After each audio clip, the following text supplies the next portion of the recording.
On one side, we have the modern English game.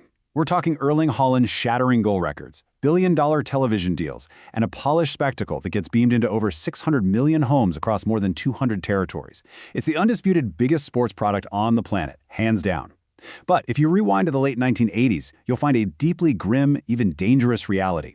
Stadiums were literally crumbling, attendance was completely plummeting, and the sport was, tragically, marred by disaster.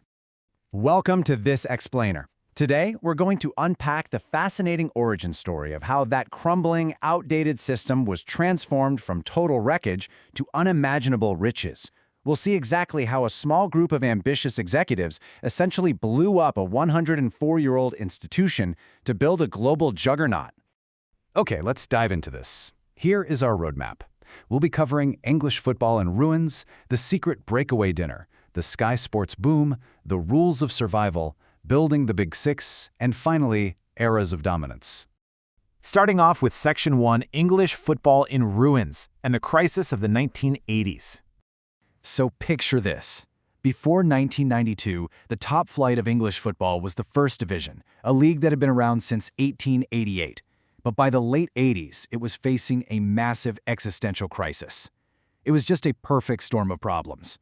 You had these Victorian-era standing terraces that were incredibly dangerous, leading to devastating safety disasters like the Bradford City Stadium fire in '85 and the Heysel disaster.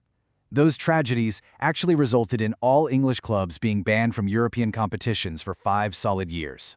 And financially, well, the meager television revenue that did exist was being sliced up evenly across all 92 clubs in the Football League.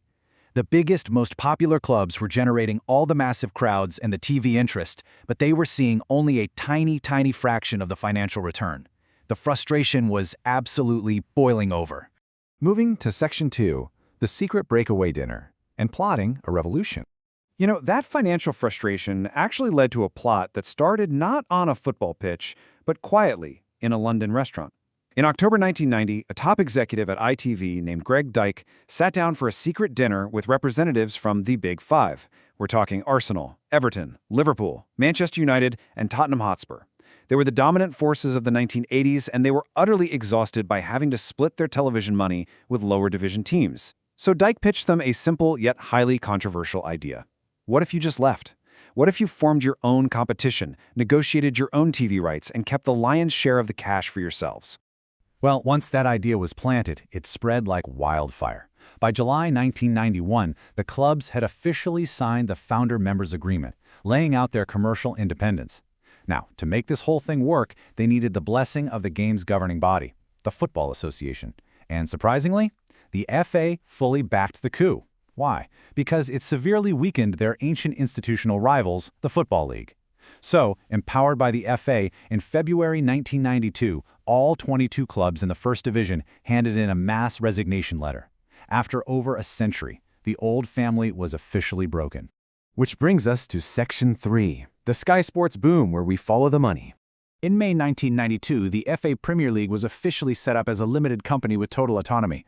Almost immediately, a ferocious broadcasting bidding war erupted, and this brilliantly illustrates exactly why they broke away in the first place. Look at these numbers. ITV, the terrestrial establishment, had previously paid £44 million over 4 years. But Rupert Murdoch's upstart satellite broadcaster, Sky B, was heavily in debt and desperately needed exclusive sports to drive subscription sales. So Murdoch took a massive, unbelievable gamble. He bet an astronomical £304 million for 5 years of live football. It was literally the biggest television deal in the history of British sport. The story of how Sky actually won that vote is legendary. ITV thought they had the deal in the bag. But Tottenham Hotspur chairman Alan Sugar, whose electronics company, ironically enough, actually manufactured satellite dishes, was reportedly on a hotel phone that morning urgently demanding that Sky aggressively outbid ITV. His direct instruction to Sky was ruthless and simple: blow them out of the water. And, well, they definitely did. With the rights secured, Sky didn't just broadcast the games. They completely transformed the product. They injected this unprecedented glitz and glamour into the historically gritty English game. We're talking Monday night matches, multi-camera angles, fireworks, and cheerleaders. Their slogan was literally, "It's a whole new ballgame." Football had officially been dressed up as pure show business. Let's look at Section 4, the rules of survival, and how this machine actually works. The inaugural season kicked off on August 15, 1992, with Sheffield United's Brian Deane scoring the very first goal in Premier League history. But beneath all that shiny new marketing, the league's actual structure was fiercely uncompromising. The engine was eventually trimmed down to a 20-club format, playing 380 matches total. That massive domestic TV revenue is smartly shared, 50% split equally to keep everyone afloat, and 50% based on final league position in TV appearances to reward success. But here is the absolute genius of the Premier League's design: the trap door. There are no safe franchises here. Every single May, the bottom 3 teams are brutally expelled, relegated to the division below, while 3 new teams are promoted up. It's that constant fear of the trapdoor that keeps every single match fiercely competitive and totally worth televising. That takes us to Section 5, building the Big Six, essentially creating a closed shop. Let's move to and see how this builds over time. The Premier League was really founded on the idea of concentrating wealth. Over the years, that huge influx of TV money and subsequent foreign investment created an elite class of clubs that just hoarded the top positions. It started as a fierce duopoly, a big two, between Manchester United and Arsenal in the late 90s and early 2000s. But then, foreign billionaires entered the chat. Roman Abramovich bought Chelsea in 2003, pouring in vast sums of money. Add in Liverpool's sustained success, and you get a big four, locking down Champions League spots. Finally, by 2011, after a takeover by the Abu Dhabi United Group, Manchester City used extraordinary financial muscle to reach the top, while Tottenham consistently performed at a high level. And just like that, the unshakable Big Six was born. To truly understand the gulf between the Big Six and the rest of the league, just look at this number: £50.9 million. That was the average transfer spend of a Big Six club in the year 2021.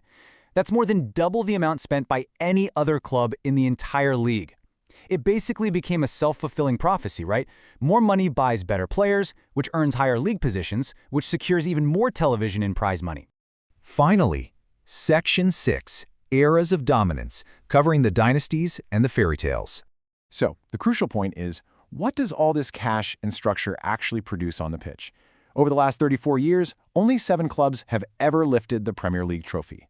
Manchester United sits comfortably at the top with a staggering 13 titles. Manchester City is rapidly climbing with 8. Chelsea has 5. Arsenal sits at 4, having just recently ended a 22-year drought with their 2025-26 win, and Liverpool holds 2 crowns. It is an incredibly difficult, closed-off competition to win. However, there are 2 magnificent anomalies on that list that we absolutely have to talk about. In 94-95, Blackburn Rovers, bankrolled by a local steel magnate, completely shattered the ceiling to win the title. But literally nothing compares to Leicester City in 2015-16. Defying unbelievable 5,000-to-1 odds, they won the league in what still remains one of the greatest, most improbable upsets in the history of team sports. They proved that every once in a while, a pure miracle can outrun money. Aside from those miracles, the league has really been defined by managerial dynasties. Sir Alex Ferguson built a relentless 13-title empire at Manchester United.